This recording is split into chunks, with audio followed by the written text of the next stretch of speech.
This is my bingo fill for song lyrics as title. Yeah. And I'll Never Go Marching Home by Zigzag38. A The Mechanisms fanfic, rated for teen and up audiences, with additional tags for mentioned Dr. Camilla, suicide, suicide notes, angst, hurt no comfort, grief/mourning, story, out, The Mechanisms. Jonny DeVille and Nastya Rasputina are siblings. Minor, the Aurora/Nastya. Summary. Jonny, what are you doing? Going out. Where? Out. Or, what if Jonny went out instead of Nastya? When Aurora told her that there were several breakages near the airlock, Nastya left the engine room and ran towards the area. She was ready to shoot whoever was recklessly hurting Aurora, crew or otherwise. As she got closer, she began to hear her brother's shouts. She rounded the last corner and saw Jonny being held back by wires as he tried to force his way to the airlock, using a seax knife Brian had given him to cut his way through the wires. Jonny, what are you doing? Jonny looked over his shoulder to see Nastya, and Aurora unwrapped her wires, having done what she needed to. Instead of bearing the expected scowl, his expression was blank. Going out. Where? Out. Typical Jonny, always playing mind games. He never gave clear answers, never let people understand him the way he understood them. Can I have an actual answer? I've given you an answer. I'm going out. Nastya raised an eyebrow. We're in the middle of space. We won't make landfall for another 2 years. He shrugged, looking away. All right, if you're that determined. When are you coming back? Probably won't. Nastya froze at that, taken aback. The Mechanisms didn't not come back. Jonny didn't not come back. Camilla was gone. Aurora had been broken and repaired 1,000 times over, but through it all, Jonny had been constant. Jonny was undoubtedly Jonny, no matter how many bullets were punched through him, no matter how many joined their crew, no matter how far from sober he got. He was always Jonny. Jonny was the only thing that had been there from the day Nastya woke up until now, and she didn't know she could handle losing him too. Jonny had been on Aurora for millennia. It was all he had ever known, besides cards and chips. How could he just go? Well, Nastya thought. Jonny did too. He hesitantly took the goggles from his head and put them on hers. Better off with you, he told her. Wouldn't need 'em where I'm going. Something to remember me by, eh? Wait, she called, when he turned back towards the airlock. He turned to face her, looking more tired than anything else. Why? Why leave us after everything? Why leave me? There's nothing left for me to do here. I've lost count how long it's been, and I've wanted it all to come to an end for millennia now. Only reason I didn't do this earlier was because of all of you. I'm the first mate, he admitted for the first time. It's my job to look after the crew, and sometimes that means sticking around a little longer. I had to look out for all the new ones, make sure they'd be all right. But there haven't been any new crew for millennia, and everyone that's here's found their footing. They'll be all right without me. My job's done, Nas. I'm done. And you're not coming back. He shook his head. As my last order to you, as your captain, first mate, let me have this. As my final order, stick around. Keep fixing things the way you fix Aurora. The way you would fix me after surgeries. Aurora doesn't need a captain. She doesn't need a first mate. But she absolutely needs a mechanic. Camilla went out. I'm gonna go out. But you're gonna stick around, Nas. They need you. They need you too, Nastya didn't say. I need you. Jonny turned back to the airlock and began to push the door shut behind him. Nastya half-heartedly put out a hand to stop him, but he pushed her away determinedly, and the airlock shut with a click and a thud, and Jonny DeVille ended. Not in violence, or destruction, or even as one final act of resistance, but quietly, gently, the way no family had ever been for him. Later that night, when gunshots that weren't from Jonny's 6-gun and shouts that weren't from Jonny's throat filled the halls, Nastya returned to the airlock. She carried the heavy Siberian coat she had been cradled in when she first saw him. As long ago as that was, Nastya didn't feel sad. Not the way she should. But numb. She was empty without her brother, and the first thing that she had thought after he went out was that he would be cold. Jonny had always hated the cold. New Texas was so hot that the heat killed more people than anything else, and everything else seemed freezing in comparison. He'd always kept his quarters so warm that the other mechanisms refused to enter. But not Nastya. Nastya was the same. Even burrowed into the engine room to let Aurora warm her metal blood, the quicksilver constantly ran freezing through her veins, leaving Nastya in a constant state of coldness. It was why she loved the coat so much. It thawed her veins and brought her into warm life. She hoped it would do the same for him, wherever he was. She placed the folded coat gently on the floor in front of the airlock before leaving the room, closing the door behind her, and opening the airlock. Her coat would never be seen again, forever drifting in the vastness of space. She hoped it would somehow drift towards him, just in case he was cold. He would have done the same for her, after all. Her brother's death didn't properly hit Nastya until 2 days later. In a burst of sudden grief, Nastya dragged herself through the halls of Aurora and threw herself into her bedroom. She hadn't been in her quarters for years, choosing to spend most of her time either in her workshop or the engine room, listening to Aurora's whirring and humming. Aurora hadn't been humming at all since Jonny left. She'd known Jonny longer than even Nastya had, and Aurora cared deeply for everyone within her halls. Resting on her neatly made bed was a pile of envelopes, tied together with string. Was it selfish that Nastya didn't want to open them? Was it selfish to never know what Jonny had to say in order to preserve one of the last gifts he had ever given? Carefully, she untied the string and picked up the top envelope, flipping it open. She saw Jonny's awful handwriting forming the word Nastya. She made sure to open it gently, so as to not tear the envelope. Dear Nastya, assuming this plays out how I want it to, I'll be dead by the time you find this. I hope it doesn't take you too long to go back to your bedroom, but I know you won't find this too early either. I'm writing this just outside your workshop, so I can hear you tinkering away. I know how focused you get, so it should be a few days before you decide to leave. I bet you'll make something all sappy for your girlfriend. Anyway, I'm leaving. I've had enough of all of this, and I think I'm better left in the past. I've been looking for an opportunity to do this for millennia, but I couldn't make myself leave all of you. What would Rora do without a captain? But things have calmed now. You're tinkering away all the time. Ives is always in her library, Raph's in her lab. You're all getting on to your own things, and I'm not needed anymore. Now that things have settled down, it's time for me to go. Before you start pointing fingers, this isn't anyone's fault. I shouldn't have lived this long in the first place.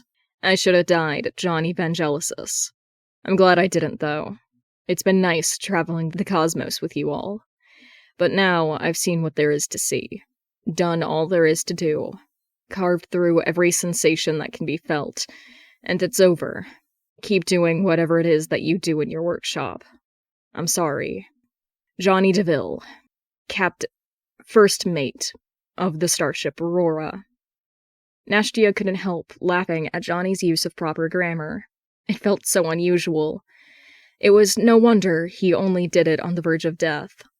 Nastya slipped it carefully back into the envelopes and turned to her window. Almost an entire wall of Nastya's quarter was made of glass, giving her a perfect view of the stars. She half expected her brother to drift past her window, but he never did. Nastya didn't grieve violently like Jonny would. Not at first. Instead, she was quiet, staring into the depths of space, wondering where he would drift. How many stars he'd witness burn out and not be able to enjoy it. Perhaps he would end up back in King Cole's war and assumed to be a fallen soldier, buried in a mass grave. Perhaps he would end up on the moon during the Great Lunar War and be eaten by the starving Tommies or Lennies. Perhaps he would find his way into the Acheron, and his mind would live on for eternity.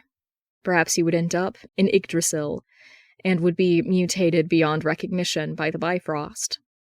Perhaps he would end up on Fort Galfridian and burn as Mordred drove it into Avalon. Perhaps he would end up on Malone and burn alongside the Lucky Sevens. Perhaps he would end up on Siberia and be buried under the snow.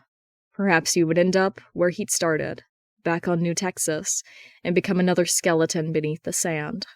Perhaps he'd end up nowhere, and drift pointlessly forever. She was thankful that there had been a note, at least, even if he hadn't planned on saying goodbye. After everything, she still had Camilla to thank. Jonny had told her once, drunkenly, that it was the doctor who taught him how to read and write in the early days, when it was just the two of them.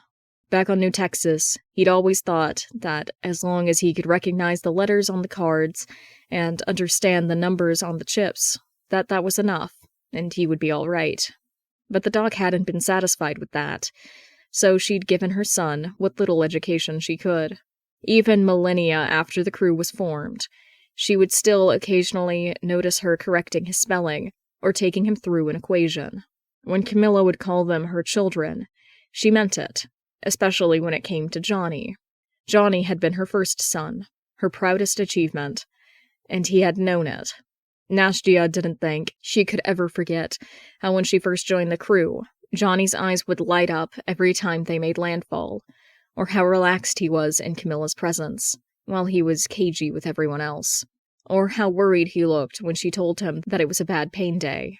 But she would also never forget how weak Jonny was after the surgeries, or all the times he woke up screaming for Camilla to stop, or how many times he'd cried in Camilla's arms and wished she'd just let him die as Jonny Evangelicis.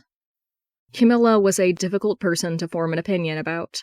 While they all had times they wished she hadn't made them immortal, she had cared for them like they were her own family. She'd taught Ashes how to do the maths they needed to be quartermaster. She taught Brian how to pilot Aurora. She taught Nastya how to properly stitch up a wound. Hell, Nastya was a princess before she joined the crew, and Camilla had made her into an engineer. Camilla was the best maternal figure any of the crew had ever had, and yet she hurt them beyond what a mechanism could repair. Nastya believed Camilla to be her mother. Nastya was glad Camilla was gone. Nastya could never bring herself to hate Camilla. Nastya knew it was all for the best that Camilla had been pushed out of the airlock. Nastya wished Camilla had been the only one. Nastya couldn't bring herself to tell the others. Instead, she dropped off each letter outside of its respective door and let Aurora's vents cradle her. They had all noticed something was wrong with Nastya. She'd heard them talk about it, and they were showing concern for the wrong person. Where Nastya was normally stubborn and snarky and funny, she hadn't made fun of someone in weeks. She hadn't reminded them of her love for Aurora in weeks. She hadn't shot anyone for being annoying in weeks. Jonny hadn't done anything in weeks. Jonny had been dead for weeks, and none of them knew. Ashes was the first to find their letter. Nastya watched from an overhead vent while they tore it open carelessly and read it, pausing. She had followed them in the shafts while they quickly strode towards Commons and watched as the conversation unfolded. "Anyone seen Jonny?" Ashes asked, interrupting Marius. When no one replied, Ashes swore under their breath and crumpled the letter still in their fist. "Tim, you're quick. I want you to run for the air. It's too late, Ashes," Nastya said from her viewpoint, continuing as they looked up at her. "He's been gone for 2 weeks now." Ashes, for the first time in centuries, began to cry, not the heavy sobs of a child in the back of an orphan house, but the slow, quiet tears of someone trying to process what had happened. Seconds later, they left the room, ignoring Brian calling out after them. God knows where they were going. But it wasn't Nastya's business. Even so, she crawled to the vents next to the airlock, just in case. She told herself, they won't, but just in case. They didn't go for the airlock, luckily. Nastya doubted she would have been able to stop them if they did. Eventually, she hauled herself back through the vents to Commons and listened to Tim desperately plead with Ivy. How can you know, though? Because his mechanism was deteriorating anyway. His heart stopped ticking, without clear cause, twice in the past decade. Not only that, but he went out there without any equipment. There is a 83.6% chance his mechanism gave out in the first week, and a 92.2% chance it's given out by now. I'm sorry, Tim. Fuck you and your fucking statistics. He survived the Kaiser's microwave 100 times over. He can survive space. We all have before. Neither of those things were done with a damaged mechanism. Jonny's mechanism is an older model than the rest of ours, and he hasn't let anyone update it since Camilla went out the airlock. Tim stopped protesting, knowing she was right. Of course she was. Ivy was always right. I suppose we could ask Brian to turn around, take Aurora back to where he went out, and hope. Tim nodded, allowing himself the brief hope. Nastya watched the two of them leave, not willing to follow. She didn't want to face the disappointment. 16 days later, Brian had gotten Aurora back to where they'd estimated her to have been when Jonny went out. 3 hours after it had happened, after 3 weeks of scouting the area, they decided to give up the search. All throughout their search, not one of them saw Nastya. It was unusual, considering how stubborn she normally was, but for once, she was quiet, without any sarcastic interjections or threats. Nastya didn't want to look at them. Nastya didn't want to stop looking, but she had accepted that Jonny wouldn't want them to keep looking. Even if they found Jonny, he'd just throw himself out the airlock again and again, until they stopped dragging him back. She was glad when he finally decided to go. He managed to do it on the first try. She would rather feel the guilt of letting him kill himself without the guilt of forcing life into him again and again, against his will, until he would inevitably succeed in dying. She didn't think she'd be able to handle him like that. Nastya didn't know how long it had been since Jonny's death. She'd stopped counting after 2 centuries, knowing it would only make her feel worse. Funnily enough, she was almost against the idea of letting herself live again, letting herself move on. She hadn't wanted to move on, because that felt like admitting she'd never cared at all. She had. She really had, and that's why she wanted to stay that way for eternity. Every time she started to feel like herself again, Nastya smashed her way back down to rock bottom because it felt better than anything else. In the end, they all began to slow and choose to follow Jonny into the dark. Surprisingly, Nastya was the last one to choose to meet her fate. Aside from the toy soldier, of course, but it was only ever pretending to be alive. And Aurora, who had no way of really dying anyway without killing everyone on board. But she did so quietly, where Tim had died in violence, ashes and ivy in scorched heat, and Marius in tearing and devouring flesh. Nastya was not the same. She considered briefly the fire and bloodshed of her compatriots, but in the end, the only thing that felt right was to join her mother and brother in the void. She didn't want to leave Aurora. Their relationship had never been the same since Jonny's death, but they still loved, still cared in the absence of conversation, still showed it through quiet hums and brief touches. As Nastya was picking up her things, ready to head into the unknown one last time, she slipped a piece of Aurora's outer hull into her bag. The last remaining piece of Aurora that had been there when Nastya joined, that had stayed through the repairs and improvements and destruction. Nastya also took with her a rebreather and a gun, just in case she wanted to take it all in for a while, stare into the cosmos and lives and stars and darkness and all the depths of the universe before she died. Before she opened the airlock to shoot herself out, Nastya carefully put on Jonny's goggles. "Something to remember me by," he told her, minutes before he was gone. Nastya had remembered. Of course she had. She'd remembered the exact date, time, and place he'd thrown himself out, knowing that she would do the same one day. She'd held on to that information in the following millennia, in the hopes that she would find him one last time before she stopped. She'd taken Aurora back to 2 days after he'd left, not wanting to mess with the timeline too much by overlapping Aurora's presence, and took one last breath of Aurora's artificial atmosphere before pressing the button to release the airlock and feeling herself thrown out into the void. She didn't like it the way she thought she would. Her lungs were pressing in on herself, and she scrambled to put on the rebreather to get some air back into herself. It calmed her slightly, but couldn't fight off the cold. The temperature was worse than it had been on Siberia, and yet she didn't have the energy to shiver for however long she spent drifting. After the first hour or so, she'd taken the piece of Aurora out of her bag and curled up around it, holding her love as the cold got closer and closer to taking her. It wasn't until minutes before her death that she found Jonny. She hadn't noticed him at first, unmoving as he was. He'd opened his eyes when she gently bumped into him and wrapped her arms around him. He thrashed weakly at first, not wanting to go back to Aurora, until he saw that Aurora wasn't nearby. Nastya was making no moves for a communicator, and she didn't even try to move him, just clung, with the last of her strength, in the hopes of staying together in their deaths.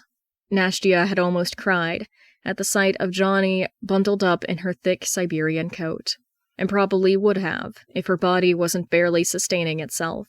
Neither of them spoke. It would have been pointless, seeing as sound didn't travel in space. But they were together, and neither was willing to let go.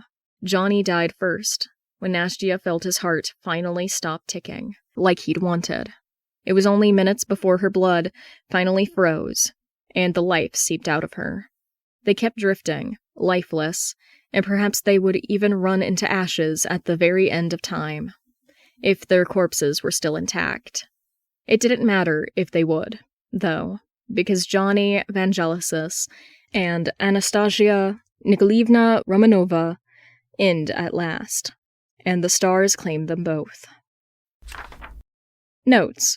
Terribly sorry if I mischaracterized Nastya a bit here, because as much as I hated when her character is solely based on her relationship with Jonny and Aurora, this is quite literally about Jonny killing himself and how Nastya responds to it. I promise she would be better characterized if this weren't about Jonny's death. If you enjoyed this, you could go down to the description below and follow the link to the author's original work. You can also subscribe, or follow the link to my Discord to tell me what else I should read. I hope you enjoyed. I'm just thinking about fucking Death to the Mechanisms where he's wearing the coat. I do love the idea of one of my viewers, one of my dear listeners, if you will, listening to this without context of what the Mechanisms is, and just like, who is Jonny? Who is Nastya? Why is he jumping into space? Just for, like, fun and shit? If you are a Mex fan and you didn't already, like, clock this, then I'm about to ruin the song, One-Eyed Jack's for you. Jack, at the beginning of the song, points out that fucking Jonny's dad is named Billy, or William. At the end of the song, he's like, yeah, you'll be needing a new father, I thought I might fit the bill. And Jonny's dad's name is Bill. Yeah, I think about that every time I listen to that song. If you've never thought about that before, please experience that amazing piece of comedy.